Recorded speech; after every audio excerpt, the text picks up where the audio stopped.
Invariably, there is childhood trauma. There is an adverse or a number of adverse experiences that happen early in life. And although that can sound like a very liberal view or kind of almost minimising the offender in that, it doesn't excuse offending, but it is really important that in terms of addressing offending, that we recognise that evidence says punishment in itself doesn't change behaviour.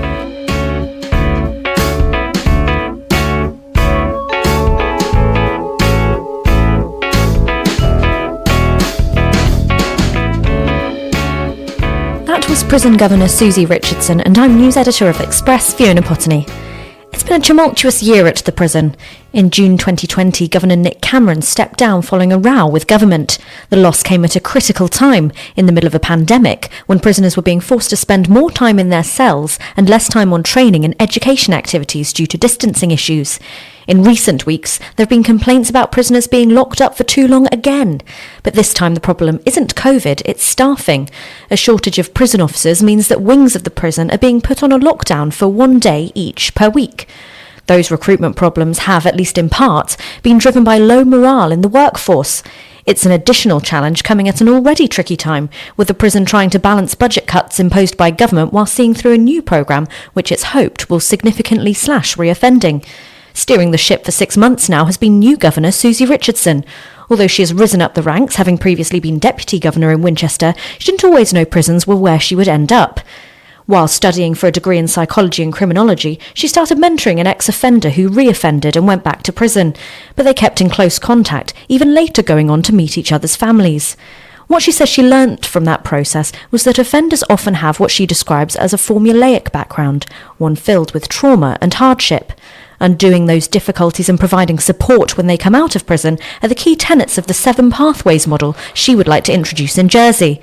In a wide-ranging interview, I started by asking her about the types of backgrounds offenders come from. There's obviously lots of different types of offences, and the route into crime for different types of offences and offending is different. But invariably, there is childhood trauma. There is an adverse or a number of adverse experiences that happen early in life.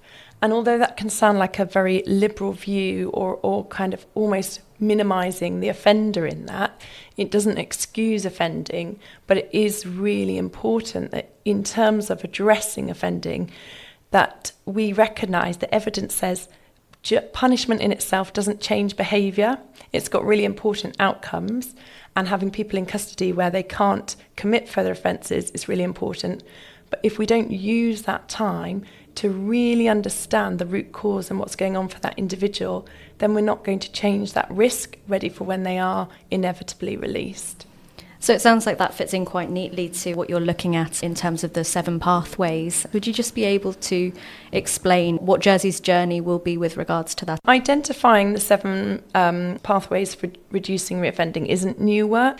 It's something that is recognised in different. It's the basis of a strategy in lots of countries in the world, and certainly the UK refers to 7 pathways. And actually, there was a review of prison and probation in Jersey that predates this position even being advertised in December 2019, that recognised that although so much is good in Jersey and the conditions are safe and decent and secure mostly, the focus around those 7 pathways was underdeveloped. And these pathways, so that's accommodation, looking at education, employment and training, mental and physical health, substance misuse, working with children and their family, the wider family, finance, benefit and debt, and attitudes and thinking and behaviour.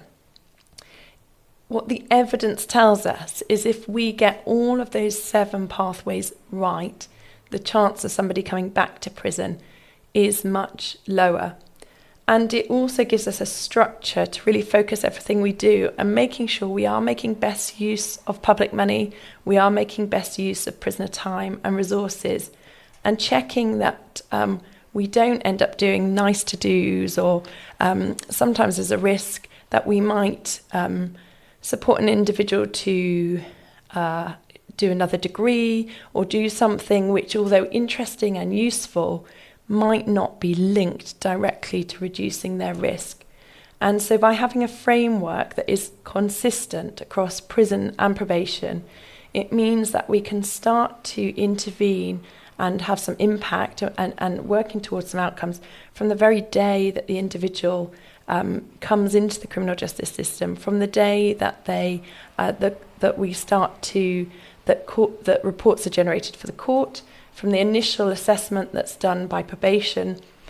Instead of us having two totally different services where offenders have to kind of navigate through our services, working very closely with Mike Cutland, head of probation here in Jersey, and the team there to make sure that we have entirely consistent approaches across both services for the 7 pathways, and that we wrap those services around the offender rather than getting the offender to kind of navigate our services.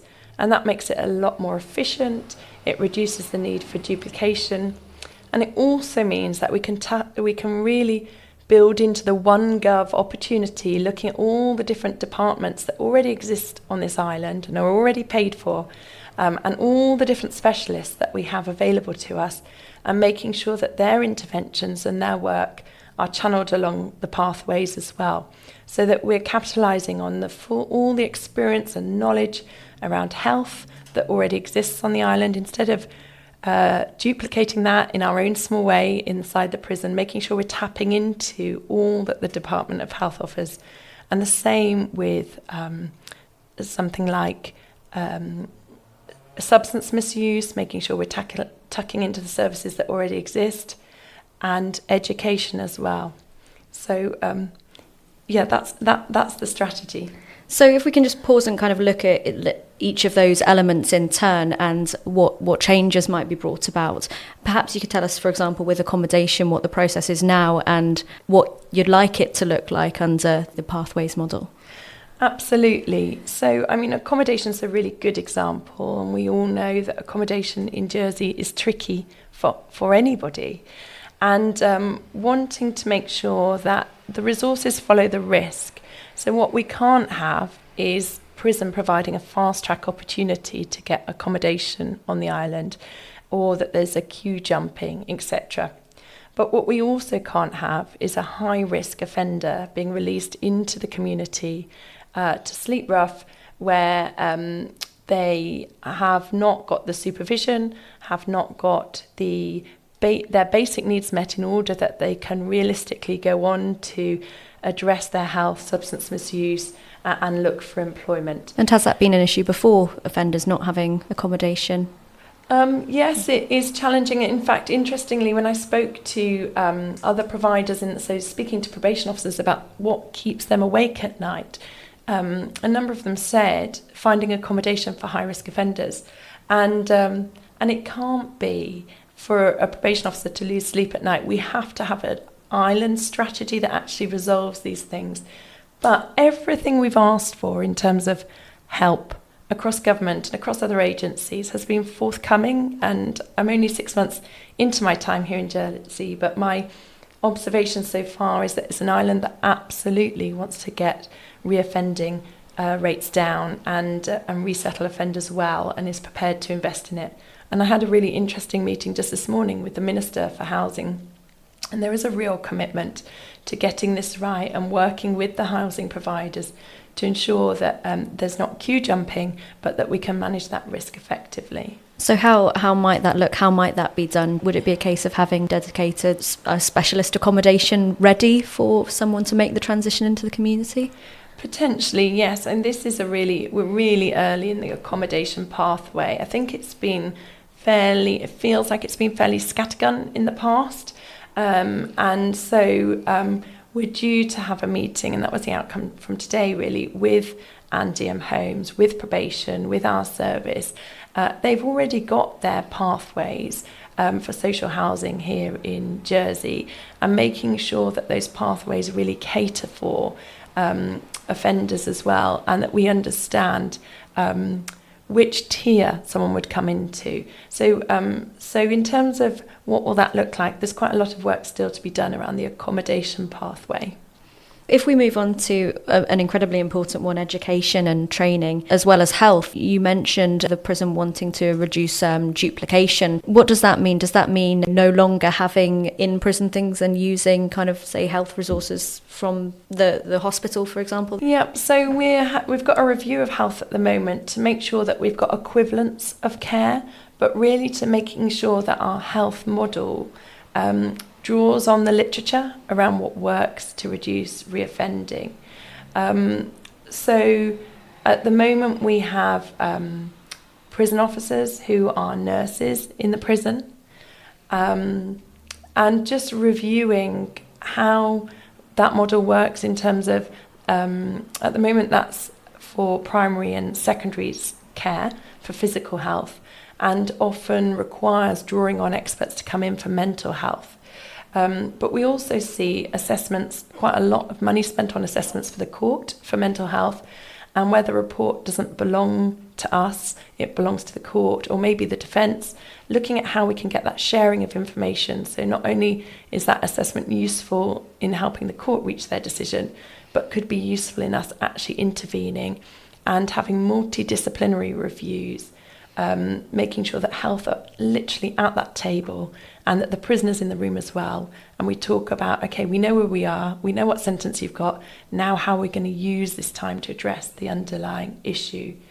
You talked about education, employment and training. We seem to have a brilliant provision under customer and local services with the Back to Work programme. And there's real will and enthusiasm to work with the prison. But that, until now, has been towards the end of the sentence. It's just the model that was in existence in the prison. But as soon as we kind of opened the door, they've really embraced the opportunity. They've come up to the prison. There's a real enthusiasm for doing things differently. So rather than us writing our own CV writing workshops and running our own courses around that, or interview techniques and preparing prisoners for employment in that way, making sure that we're pulling in the departments that already do that stuff. And not only is that important to reduce duplication, it also means that prisoners aren't just accessing prison staff, they're feeling like citizens. They're already beginning that transition of accessing all of the services in custody that would be open to them if they were citizens out in the community. Recently, there have been challenges around some of the education in the prison. We've been told that there have been some staff departing. Are you able to explain whether that's impacted the services that have been offered? Yeah, no, absolutely. There's a number of things that have impacted the services, not least COVID. Prisons aren't really designed for social distancing. And as with every organisation, we've had to reduce what we do in order to support distancing and reduce the risk of contamination between wings. And the prison's done brilliantly in managing COVID. It really has. And it's a credit to the people that were there when I got there. It's been really well managed. But we have also lost some staff in that time. And I think, as in any other industry, people are reviewing their life, their purpose, and what they want life to look like post-COVID.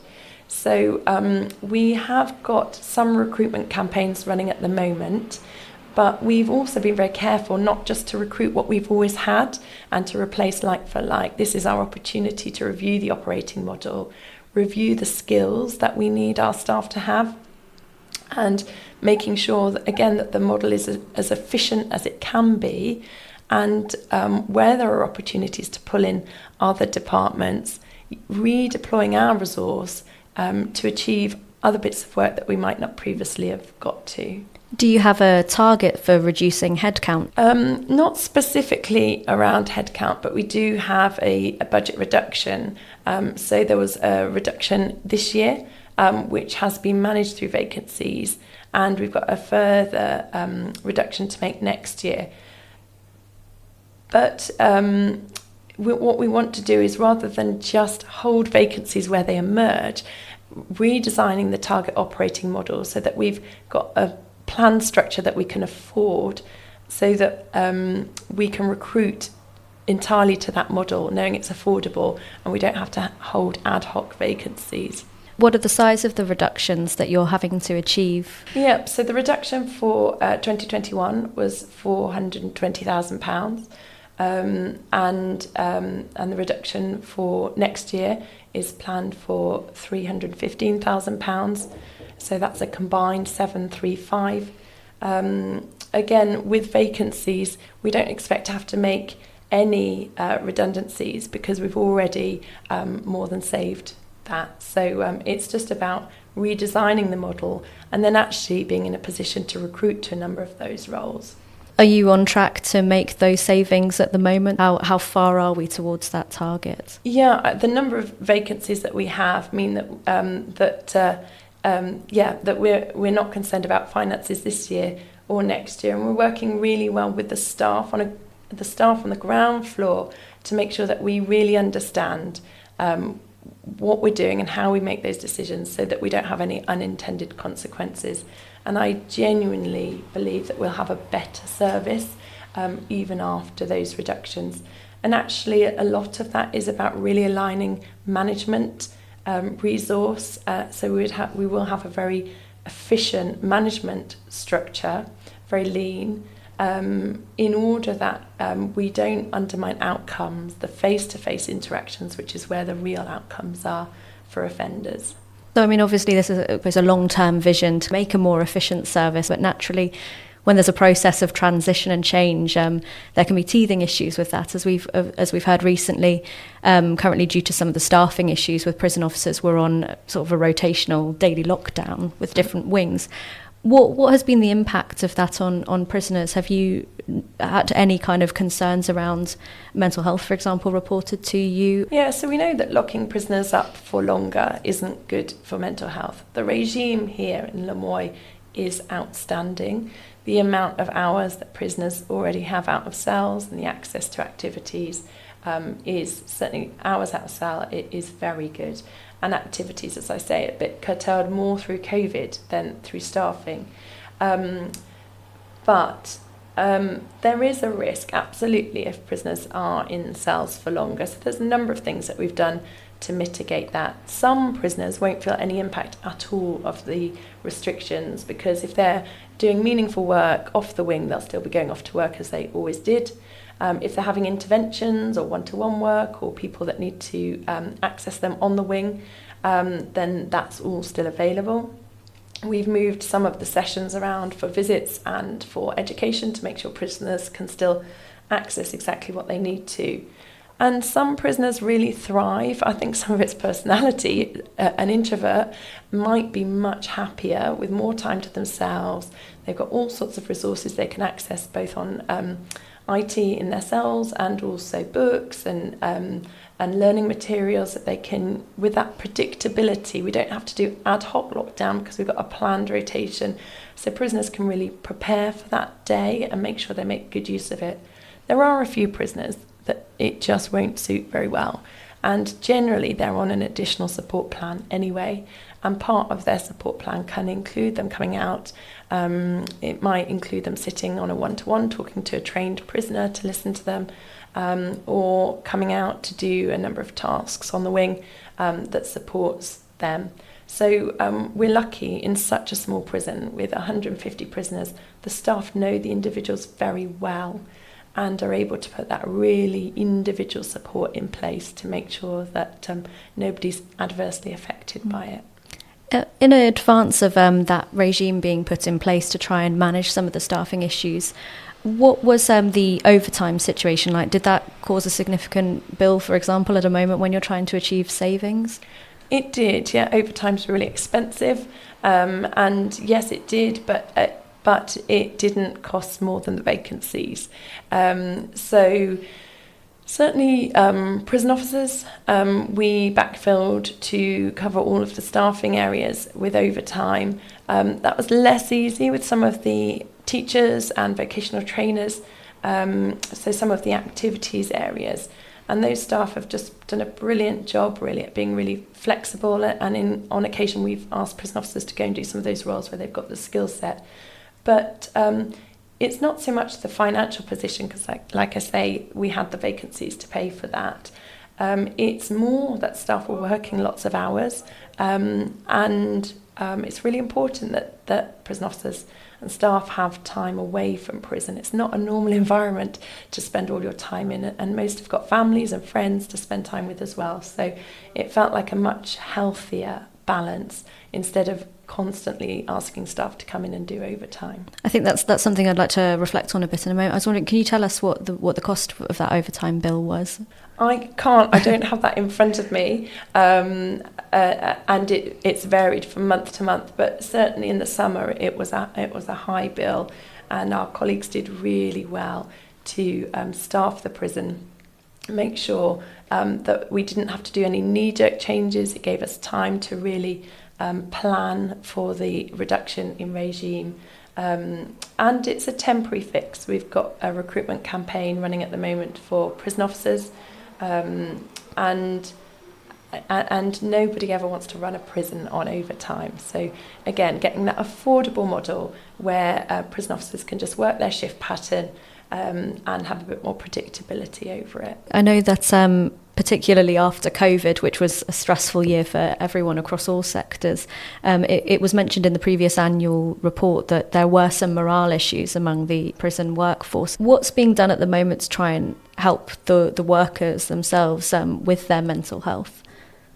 Yeah, so there's a number of initiatives for mental health, but there's and some of them are across government and all sorts of well-being support that's being put in place, certainly for, but it's in its early days, really. A kind of there's no suggestion of mental health impact for the staff, but morale certainly.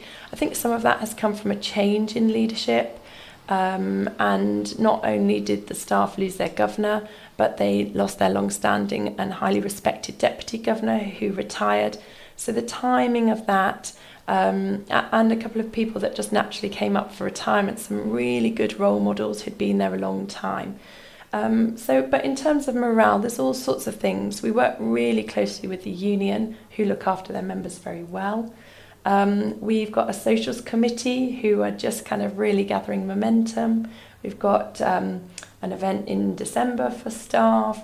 We've got amazing new facilities that are being built, and anyone that's driven past that part of the island will see the investment in the infrastructure, and most of that is around staff facilities. It's kind of non-prisoner stuff that's being invested in at the moment. And I think some of it is the post-COVID staff not being able to socialise out of work, not being able to do some of the events that the prison traditionally had. But we look forward to all of those getting back on the agenda as well. You mentioned there a lot of the improvements underway at the prison. Can you just tell us a bit more about the buildings and how they will help this service achieve its goals? Absolutely, yeah.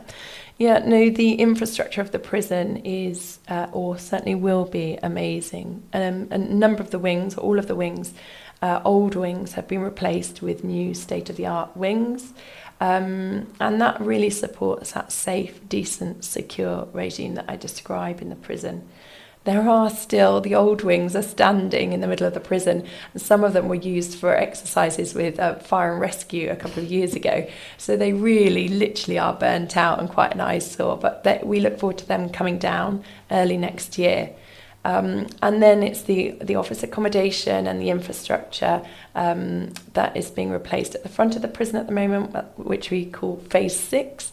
And then the next part after that will also be on the external perimeter with some accommodation for prisoners, so that we can support some of the outworking and flexible working around prisoners who are suitably risk assessed to work outside the prison as well.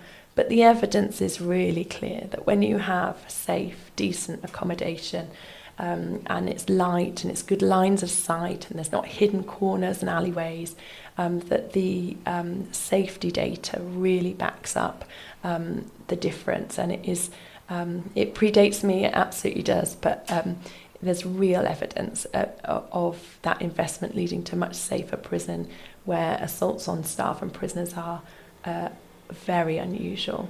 In recent years, we've had an older population in there, perhaps some of it as a result of kind of historic offences now coming to the fore. How has the prison adapted to deal with that?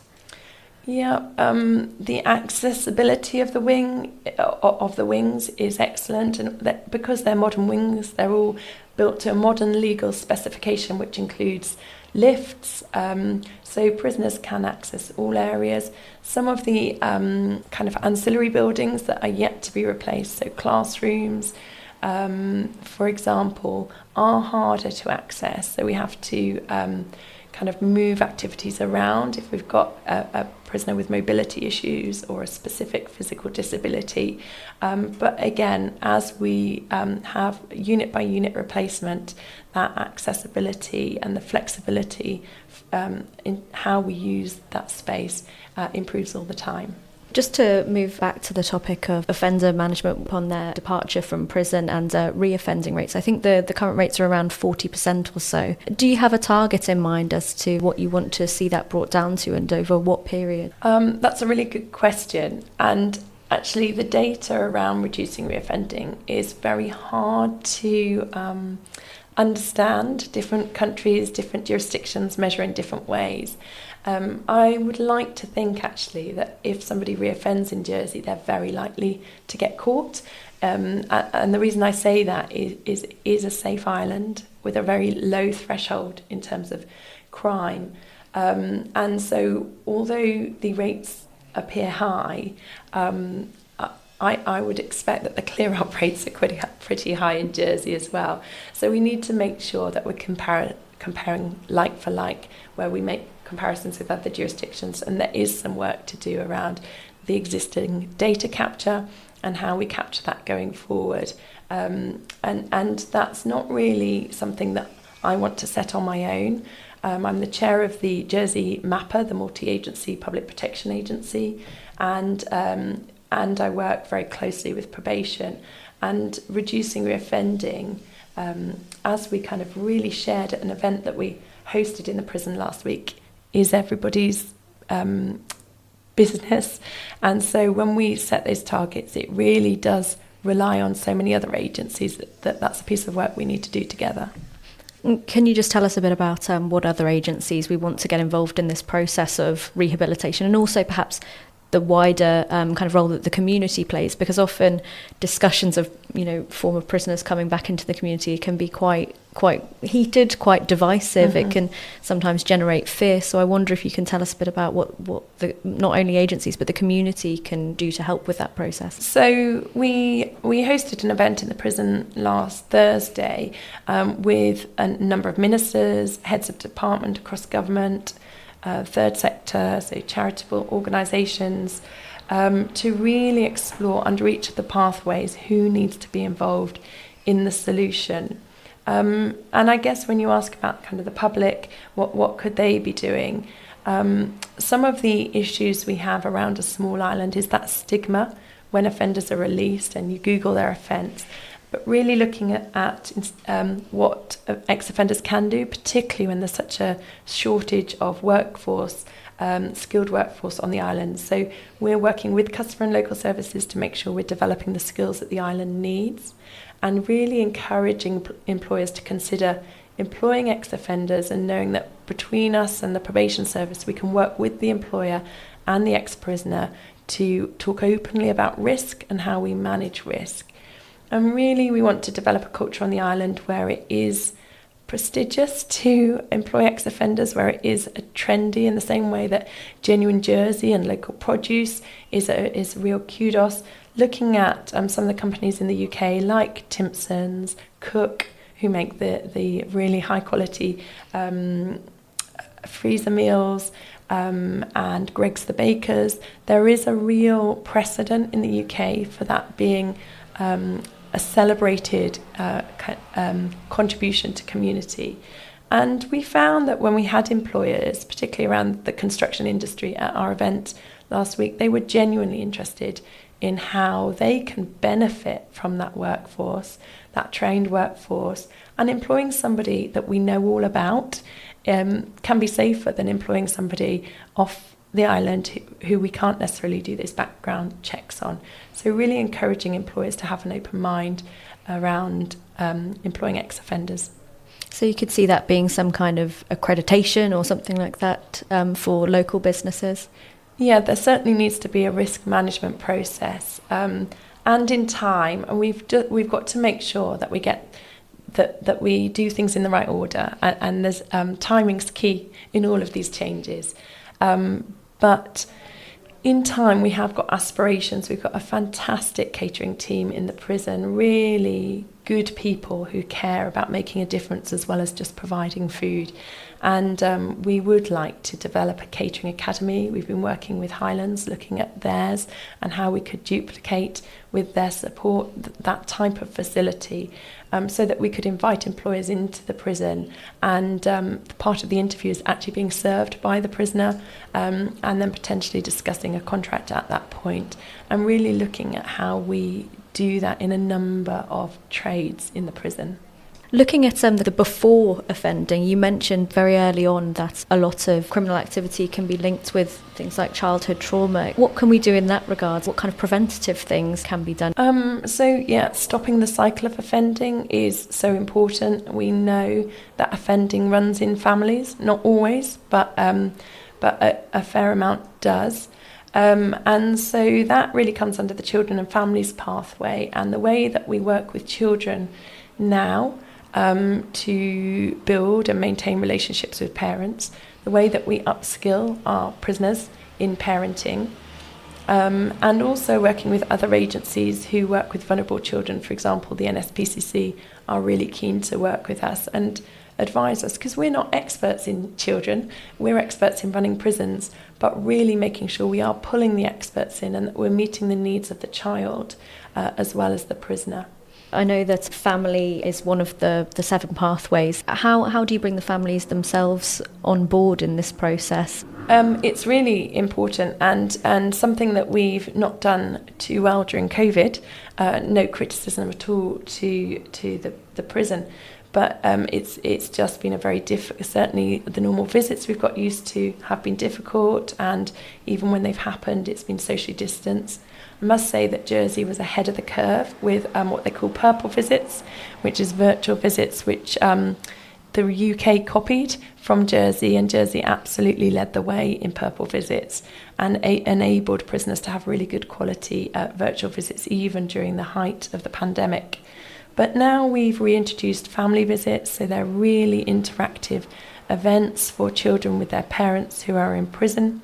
But increasingly we can look at how, for example, if a prisoner is at risk of self-harm or is going through treatment for a mental health condition, how we, when I talk about multidisciplinary working, not only bringing in the professional experts, but sometimes the family is the expert, and increasingly looking at how we pull the family into that case review, and taking that opportunity to work through things together instead of causing that big divide that prison can sometimes cause. Finally, to wrap up, you're sort of 6 months into the role. In a year's time, what would you like to have ticked off or achieved? In a year's time, I would like to think that the pathways are really properly embedded, and that everybody who lives and works in the prison or in the community around the prison, in terms of the agencies, that we have a common language around that. I'd like to think that we are really sharp at getting the needs assessment done at the beginning and plotting an offender's time. I'd like to think that we have a number of options for offenders on each of those pathways, so that we can really build that bespoke kind of plan, and that we have a real culture of making sure that we are working with offender and pushing them to do what they need to do as opposed to what they might want to do, and that we have a shared understanding and are happy to have those difficult conversations about not necessarily asking a prisoner to do what they're already good at, but potentially focusing on something that they're not so good at. Thank you, Susie Richardson. We'll be continuing to follow progress at the prison, and you can read the latest updates on bailiwickexpress.com. If you've enjoyed this podcast, please share it. It all helps. The title track was I Shift My Weight by Luno. More next week from the Bailiwick Express team.